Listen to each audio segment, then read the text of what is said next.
Hi Stampers, this is Amy Whelan. Thanks for joining me today at Amy's Inklings. Today I wanted to show you how to use some window sheets and the White Staz On Ink to make this cute little curvy keepsake box. So come join me.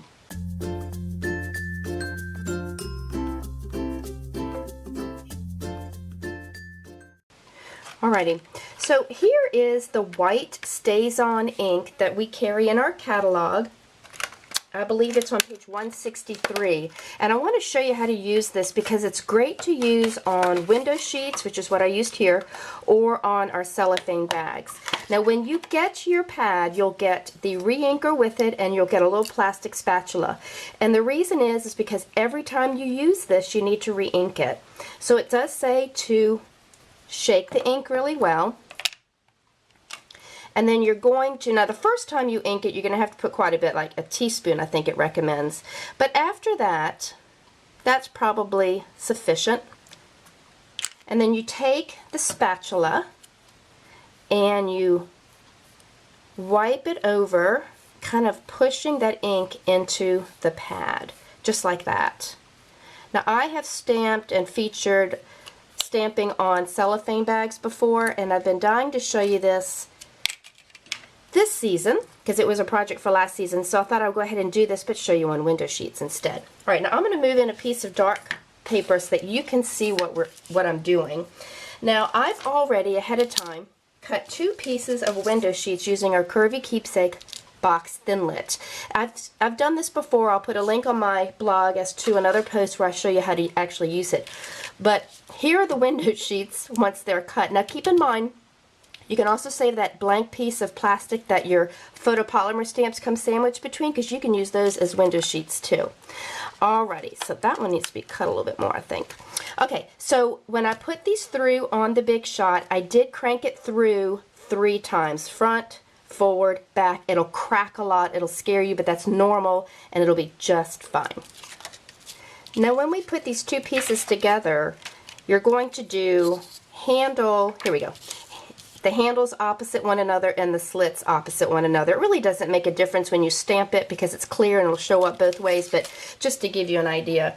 I'm going to be using our Flurry of Wishes stamp set. I already have it mounted on my D acrylic block, and we're going to go ahead and start stamping. Now, when you use our White Staz On ink, just as when we use the black Staz On ink, you absolutely need to also get the Staz On cleaner.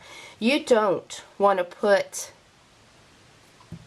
the stamps that have been inked with this white or the black Staz On ink into your your scrubber, because it'll kind of mar up the fibers. And so I'm going to show you in just a moment how I clean my stamp with this Staz On cleaner. But we're going to go ahead and finish stamping this up. You might notice I didn't even bother to do the bottom of the box. And then we'll stamp this one. See why I put the blue cardstock underneath? Otherwise, you wouldn't see the window sheets or the ink going down on it, since it's white. It's very easy to use. You would think it would be slippery on the acetate or on the cellophane bags. It really isn't. And surprisingly enough, this ink dries quickly on the acetate and on the window sheets, but I would still, as I'm doing, stamp it first and then put it aside to dry. Now I'm going to go ahead and close up my white pad,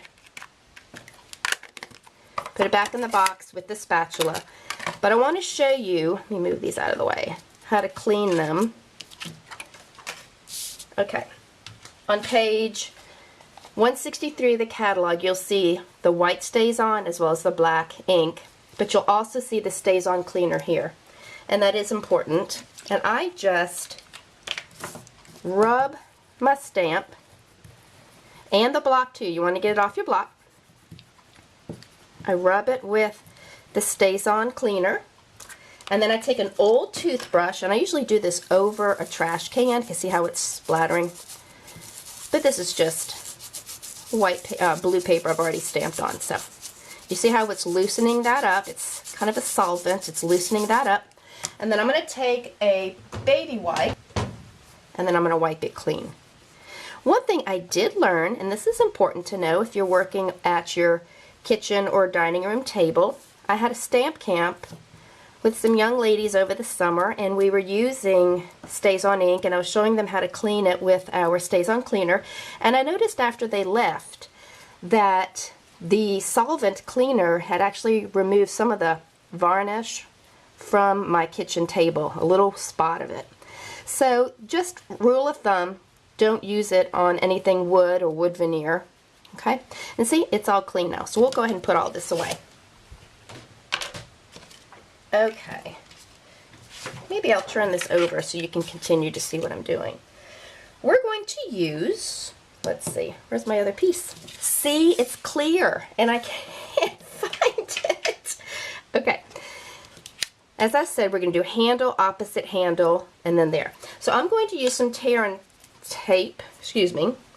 Yeah, tear and tape, that's what it's called. It's new in our annual catalog this year. It replaced the sticky strip. It's much easier to use.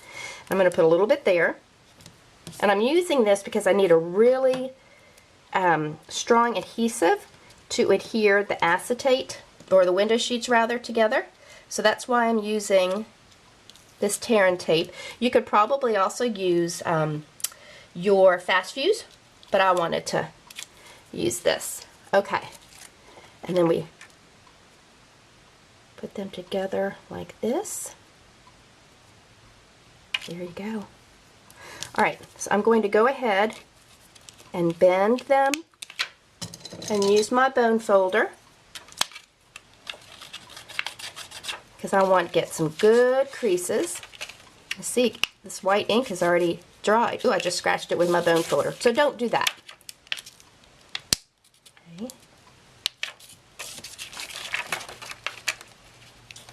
Okay. There we go. Okay. So what I wanted to put inside this, and what I did put inside this one, is one of the, I don't know if you pronounce this EOS or EOS, but they are the lip balms, like this one. But they come in all different colors, and I was thinking this would probably make a really pretty wintry scene one if you put a blue one in there like that. Oh, I think it'd be lovely. And then I took, and since I don't have it, I'm going to move this aside. I took some of the fake snow that I've been using around the house to decorate for Christmas, put that inside the box, and then simply fold these together, bring those down, and you've got your Curvy Keepsake box. I did use the 5/8 of an inch organza ribbon, love, love, love, love, love, to loop it through the handle, and then I used some of our 1/8 of an inch gold ribbon to tie it all together. And I also threw in, I took out some of the gold and silver and white bits of the metallic sequin assortment, and I threw that in the box as well, just to give it a little more bling. Isn't that gorgeous? It is so easy to stamp on these window sheets. I highly recommend it. Another beauty would be if you made these with vellum and then put one of those battery operated votive candles inside. We did that at my stamp camp too. But anyway, I hope that you like this. I hope you give it a try. If you don't have currently a demonstrator, I would love for you to reach out to me. I'd like to help you acquire some Stampin' Up! Product. You can reach me at amy'sinklings@gmail.com, or you could just head on over to my store at amy'sinklings.com and use the Shop Now button. I'm so pleased that you joined me. Come again soon. Bye-bye.